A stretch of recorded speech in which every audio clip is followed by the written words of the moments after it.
Okay hello student, अभी तक आपने आरएल सर्किट और आरसी सर्किट ठीक उसके बारे में पढ़ लिया है। उसके न्यूमेरिकल भी आपने देख लिए हैं। ठीक है, तो नेक्स्ट टॉपिक जो आपका है वो है आपका उसी के आगे आरएलसी सर्किट।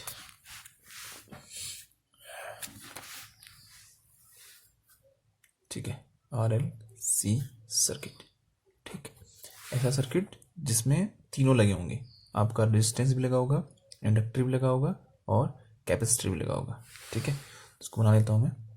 आपका एक रेजिस्टर और एक इंडक्टर और एक कैपेसिटर। ठीक, चलो फिर, और ये आपका सप्लाई। ठीक है, ये आपका एक एसी सप्लाई। ठीक ठीक है, बी वोल्टेज। ठीक है, यहाँ पर वोल्टेज मान लेता हूँ वी आर, यहाँ पर वोल्टेज मान लेता हूँ वोल्टेज वी एल, यहाँ पर वोल्टेज मान लेता हूँ वी सी। ठीक है, अब ये आरएलसी टॉपिक तभी देखना आप जब पीछे की वीडियो देख चुके हो ना, वरना समझ नहीं आएगा वो। ठीक, अब मैं एक वही जिसे मैंने पीछे वाले टॉपिक को मान रखा था, एक बेस की लाइन खींचता हूँ, रेफरेंस लाइन। ठीक है, एक रेफरेंस लाइन खींच लेता हूँ और इसमें मान लेता हूँ कि वोल्टेज वी आर का वोल्टेज मानता हूँ इसमें। ठीक है, तो मान लो कि इसमें वोल्टेज किसको दिखा रहा हूँ मैं, वी आर को। ठीक है, रेजिस्टेंस का वोल्टेज दिखा रहा हूँ मैं अपनी ओर से मान रहा हूँ। ठीक है, समझाने के लिए। ठीक, क्योंकि वी आर लेके सहूलियत रहती है ठीक क्वेश्चन करने के लिए। ठीक है, तो मैंने इसको वी आर मान लिया। ठीक है, अब इस सर्किट में करंट भी फ्लो हो रहा होगा आई। ठीक है, इस पूरे सर्किट में एक आई करंट फ्लो हो रहा होगा। तो ये आई क्या होता है, उसी फेज में होता है जिस फेज में आपका रेजिस्टेंस होता है, या फिर जिस फेज में रेजिस्टेंस का वोल्टेज होता है। तो रेजिस्टेंस का वोल्टेज कहाँ पर है, इस लाइन को दिखा रखा है मैंने, तो इसी में क्या दिखाऊंगा मैं, करंट। ठीक है, चलो फिर ठीक हो गया।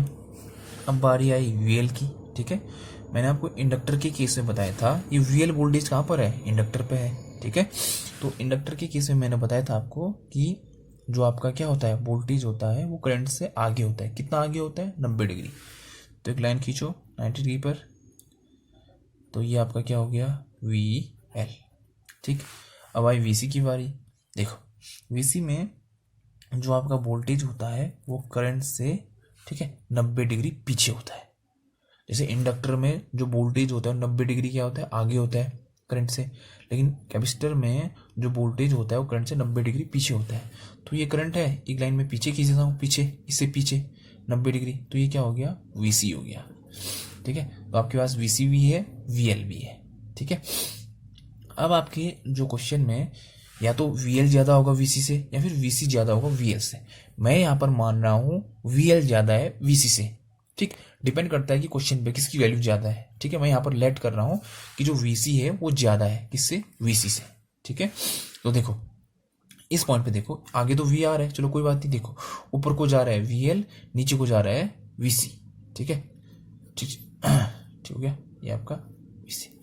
तो मैंने क्या किया, वीएल ज्यादा माना है। ठीक है, मैंने क्या मान रखा कि वीएल ज्यादा वैल्यू है, तो ये वीएल अपनी ओर ले लेगा। ठीक है, वैल्यू को, कहने का मतलब देखो इस पॉइंट पर वीएल ऊपर को जा रहा है और वीसी नीचे को जा रहा है, तो इन दोनों के रिजल्टेंट के कारण एक वोल्टेज निकलेगा आपका। ठीक है, इन दोनों के कारण अब वीएल ज्यादा है तो मैं इस ओर ही मानता हूँ वोल्टेज को। क्यों मान रहा हूँ, क्योंकि मैंने वीएल को ज्यादा माना है। तो ये यहाँ पर वोल्टेज कितना होगा, वीएल माइनस वीसी। ठीक है, ध्यान से देखना आपने एकदम। ठीक, चलो फिर अब देखो। ठीक है, तो ये जो यहाँ जो वोल्टेज है अब, ठीक है, इस ये एरो पे यहाँ पे वोल्टेज कितना है, वीएल माइनस वीसी। क्यों माना है यहाँ पर वीएल माइनस वीसी, देखो वीएल ज्यादा था वीसी से, तो इन दोनों के रिजल्टेंट के कारण वोल्टेज कहाँ चले गया, ऊपर की ओर। जो रिजल्टेंट वोल्टेज आया वो कहाँ को लग रहा है, ऊपर की ओर लग रहा है। ठीक है, ऊपर क्यों लग रहा है, क्योंकि मैंने वीएल को ज्यादा माना है। अगर आपने वीसी को ज्यादा माना होता तो नीचे को लगता वोल्टेज, और नीचे कैसा आता, वीसी माइनस वीएल। तो जो ऊपर को रिजल्टेंट वोल्टेज लग रहा है वो कितना लग रहा है, वीएल माइनस वीसी। ठीक है, अब हम देख, अब ये वीएल माइनस वीसी एक वोल्टेज है। ठीक है, एक वीएल माइनस वीसी, अब ना वीएल है ना वीसी है अब। ठीक है, अब क्या है उनका वोल्टेज आपके पास, वीएल माइनस वीसी। आपके पास एक वोल्टेज है और एक वोल्टेज है वी आर। अब इन दोनों के रिजल्टेंट के कारण, ठीक है, इसके और इस वोल्टेज के कारण क्या आएगा, एक रिजल्टेंट वोल्टेज आएगा जिसे हम कहते हैं वी। ठीक है, वी, और इसी के सिमिलर में एक लाइन खींच देता हूं यहां। ठीक है, ये हो गया। ठीक है, तो ये वीएल माइनस वीसी दिखा रहा है, वी वाली लाइन, ऊपर वाली लाइन, तो ये क्या हो गया, वीएल माइनस वीसी। ठीक, नीचे वाली लाइन क्या है, वी आर, और ये क्या है, वी। ठीक है, अब पाइथागोरस प्रमेय, ठीक है, ये क्या है आपका, हाइपोटेन्यूज या फिर कर्ण। ठीक है, तो कर्ण का स्क्वायर या फिर हाइपोटेन्यूज का स्क्वायर बराबर क्या होता है, लंब का स्क्वायर बट्टे बेस का स्क्वायर। ठीक है, या फिर आप ऐसे भी कह सकते हो कि हाइपोटेन्यूज का स्क्वायर बराबर लेंथ का स्क्वायर प्लस, सॉरी, परपेंडिकुलर का स्क्वायर प्लस बेस का स्क्वायर। ठीक है, वो आप पे डिपेंड करता है, लंब आधार लो। ठीक है, कर्ण ले रखा है, यहाँ पर आधार मान लेते हैं, चलो लंब है ना, लंब मतलब हो गया आपका, देखो अगर इंग्लिश में करना है, इंग्लिश वाले हाइपोटेन्यूज का स्क्वायर। ठीक है, हाइपोटेन्यूज का स्क्वायर, ठीक, हाइपोटेन्यूज का स्क्वायर बराबर क्या होता है, हाइपोटेन्यूज का स्क्वायर बराबर हाइट स्क्वायर प्लस बेस का स्क्वायर, और हिंदी वाले क्या कहेंगे, कर्ण का स्क्वायर बराबर, ठीक है, लंब का, लंब, ठीक है, लंब का स्क्वायर बट्टे आधार का स्क्वायर, आधार। ठीक, दोनों एक ही चीज है, आप जिसमें लो देते हैं।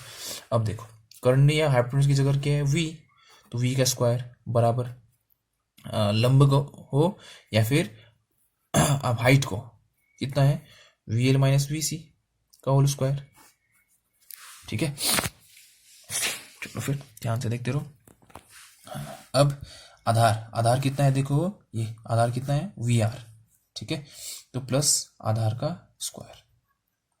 ठीक हो गया, ये आपका एक सॉल्यूशन हम करते जाते हैं, अब क्या निकलता है वैल्यू आप देखते रहो। चलो फिर आगे बढ़ते रहो। ठीक है, वी आर, ठीक, ठीक हो गया। अब आपको ना वी एल का मान क्या होता है, ठीक, मैंने आपको जब इंडक्टर सर्किट बताया था, वी एल में क्या होगा, वी एल में होगा आपका आई गुना एक्सएल।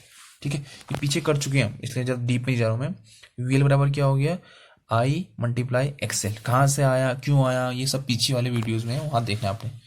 और वीसी में क्या होगा, आई एक्स सी, ठीक हो गया, स्क्वायर का स्क्वायर, प्लस वी आर की जगह क्या आएगा, आई आर स्क्वायर, दोनों स्क्वायर। ठीक है, क्योंकि वी आर स्क्वायर है तो वी आर इजिकल टू होता है आई आर, तो आई का भी स्क्वायर आर का भी स्क्वायर। ठीक है, ठीक हो गया फिर, चलो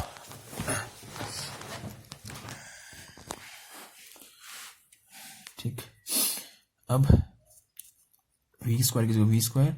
अब आपको फॉर्मूला पता होना चाहिए। ठीक है, कौन सा फॉर्मूला, ए माइनस बी का होल स्क्वायर।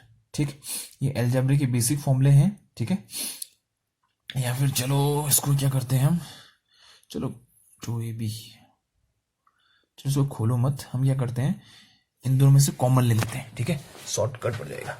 ठीक,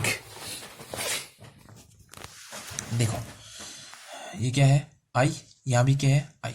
ठीक है, तो मैं आई बाहर ले लेता हूँ। ठीक, तो आपका ये हो गया अंदर आई, ठीक हो गया, और ये हो गया एक्सएल, ये हो गया माइनस एक्सी।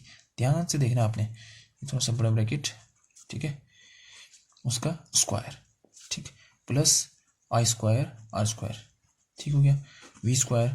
अब यार ब्रैकेट को हटा देता हूँ। ठीक है, ये हटा दिया, इसको भी हटा दिया, तो अंदर स्क्वायर आएगा तो क्या हो जाएगा, आई स्क्वायर, अंदर क्या बचेगा, एक्सएल माइनस एक्सी का होल स्क्वायर। ठीक है, ये वाला ब्रैकेट हटा दिया तो आई का स्क्वायर हो गया और एक्सएल माइनस एक्सी का होल स्क्वायर भी हो गया। ठीक है, plus I square R square. अब आई स्क्वायर कॉमन लिया, यहाँ भी आई स्क्वायर है, यहाँ भी आई स्क्वायर है, तो दोनों में से हम कॉमन ले लेंगे, तो आई स्क्वायर दो चले गया, अंदर क्या बचा, एक्सएल माइनस एक्सी। ठीक है, एक्सएल माइनस एक्सी का whole square plus R square. ठीक है, देखो यहाँ भी आई स्क्वायर था, यहाँ भी आई स्क्वायर था, बाहर ले लिया, तो अंदर क्या बचेगा, सिर्फ एक्सएल माइनस एक्सी का whole square plus R square. ठीक है, अब जो ये आई स्क्वायर है यहाँ इंटू में इसको इधर ले जाता हूं मैं। ठीक है, V square upon I square, तो ये हो गया आपका एक्सएल माइनस एक्सी का whole square plus R square. ठीक, अब देखो इससे पहले जो क्लास में हमने किया था, V square upon R square क्या होता है, जेड स्क्वायर। ठीक है, ये सब पीछे कर चुके हैं तो उधर डिटेल नहीं जा रहा हूं मैं। एक्सएल माइनस एक्सी का whole square plus R square, तो जेड की वैल्यू क्या आएगी यहाँ से, जेड बराबर under root X L minus XC का whole square plus R square. ठीक, ये आपकी मर्जी है, आर आगे भी लिख सकते हो, R square plus XL minus XC का होल स्क्वायर। ठीक है। ठीक, तो ये डेरिवेशन आप लोग अगर समझ में आया तो अच्छी बात, वैसे आना चाहिए, लेकिन अगर आपको नहीं आया तो सिर्फ आपने ये फॉर्मूला रट लेना है, जेड बराबर R square plus XL minus XC का होल स्क्वायर। ठीक है, एक्सएल माइनस एक्सी का होल स्क्वायर, और आपको जेड की वैल्यू मिल जाएगी। ठीक है, अब इसमें पावर फैक्टर की बात करते हैं, ठीक है, या करंट की बात करते हैं। ठीक, वही है, इस सर्किट में अगर आपको करंट पूछेगा ना तो टोटल वोल्टेज क्या है, वी है, टोटल रेजिस्टेंस क्या है, ये जेड। ठीक है, इसी को टोटल रेजिस्टेंस कहते हैं, या फिर इसे इम्पीडेंस भी कहते हैं। ठीक, ये सारा पीछे वीडियोस में है, जितने जेड्स को क्या कहते हैं। ठीक हो गया, बस इस वीडियो में बस समझा रहा हूँ कि जेड की वैल्यू ये आएगी। तो अगर आपका ऐसा सर्किट होगा तो उसमें जेड का मान कैसे निकालोगे, इस फॉर्मूले से। तो अगर करंट पूछा जाए आपसे ना, तो अगर वोल्टेज, ये जो वोल्टेज होता है यहाँ वी बराबर क्या होता है, आई जेड। ठीक है, ये वोल्टेज वी बराबर आई जेड, आई इसमें बहने वाला करंट, ये जेड इसका टोटल प्रतिरोध, इस सर्किट का टोटल प्रतिरोध हो गया। ठीक है, अब इससे पूछता है power factor cos phi. Cos phi का मान होता है, या फिर कॉस थीटा की वैल्यू होती है आर अपॉन जेड। ठीक है, कॉस फाई की वैल्यू कितनी होगी, आर अपॉन जेड। ठीक है, पावर फैक्टर निकालने का फॉर्मूला। अब इसमें पूछा जाएगा आपको पावर कंज्यूम कितना हुआ। ठीक है, तो पावर कंज्यूम का फॉर्मूला भी क्या होगा, P is equal to V I cos phi. ठीक है, ये फॉर्मूला भी याद रखना आपने। तो वी आई की जगह वी आई रख दोगे, कॉस फाई का मान जो आएगा वो रख दोगे। ठीक है, तो ये आपको हो गया कॉस फाई निकालने का फॉर्मूला। ठीक है, अब इसमें होता है आपका कि फेज एंगल निकालो या फिर थीटा की वैल्यू निकालो। ठीक है, कभी कभी पूछते हैं ना कि फेज एंगल निकालो, ठीक, या फिर क्या निकालो, थीटा निकालो। ठीक, तो देखो ठीक है, तो क्या पूछ रहा है, थीटा, या फिर जिसे हम कहते हैं फेज एंगल। ठीक, ये होता क्या है, ठीक है, जो वोल्टेज होता है ना वी, जो भी वोल्टेज आएगा बस, और जो करंट होगा उसके बीच में जो कोण बनता है या फिर जो एंगल बनता है उसी को हम फेज एंगल कहते हैं। ठीक है, तो ये आपका क्या हो गया, फेज एंगल। ठीक, तो जो इससे पहले मैंने आपको बताया था, देखो ये डायग्राम था, तो ये क्या है, आई। ठीक है, वोल्टेज क्या है, ये है वोल्टेज, तो इनके बीच में जो एंगल बनेगा उसी को कहते हैं फेज एंगल।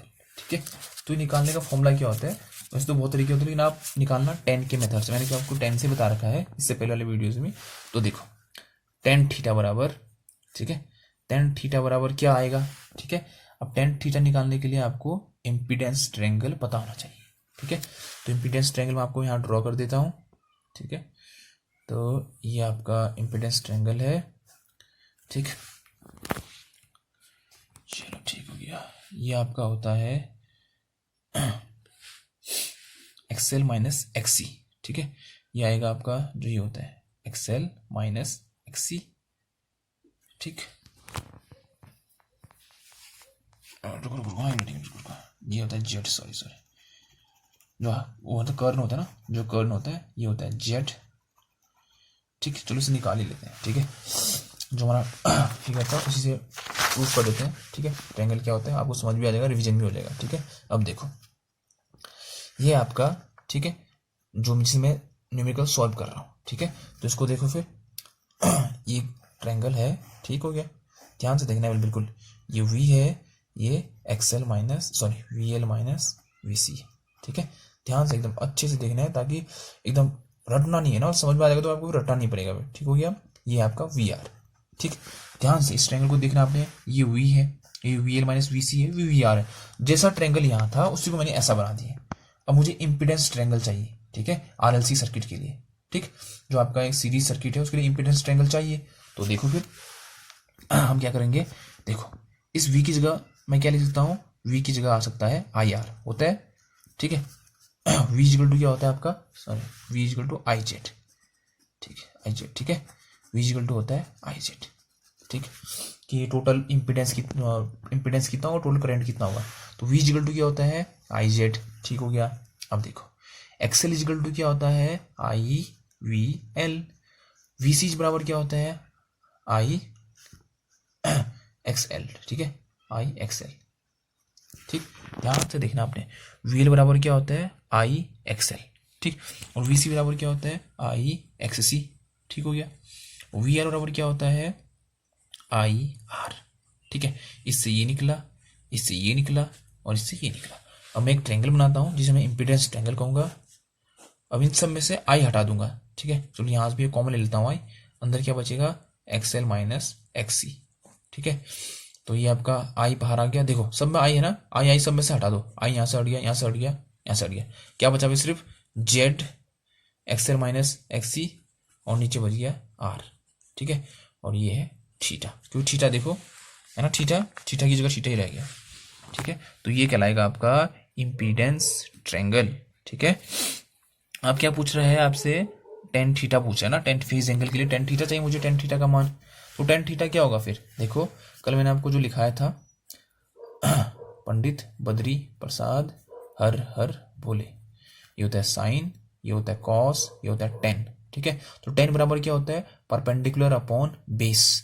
परपेंडिकुलर कितना है, देखो टेन थीटा बराबर परपेंडिकुलर, परपेंडिकुलर कितना है एक्सएल माइनस एक्सी है, ठीक है, ये परपेंडिकुलर है, ठीक है। और बेस में कितना है आर है, तो ये आपका फॉर्मूला हो गया टेन थीटा का, ठीक है। और थीटा बराबर क्या निकलेगा यहाँ से, tan inverse XL minus XC upon R. तो यहाँ से थीटा का मान निकल गया, ठीक है। तो अगर कभी थीटा मान निकालो तो इस फॉर्मूले में रख के आप थीटा का मान निकाल सकते हो, ठीक है। तो मेन जो वैल्यूज आते हैं वो भी मैंने आपको बता रखा है, ठीक है।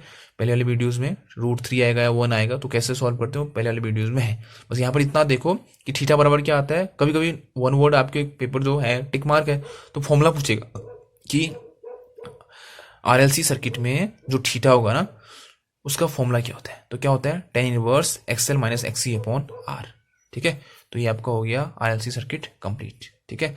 अब जो नेक्स्ट टॉपिक है वो है आपका रेजोनेंस, किस चीज को कहते हैं रेजोनेंस, ठीक। तो ये सारे वीडियोस आप देखते रहिए, ठीक है, ओके।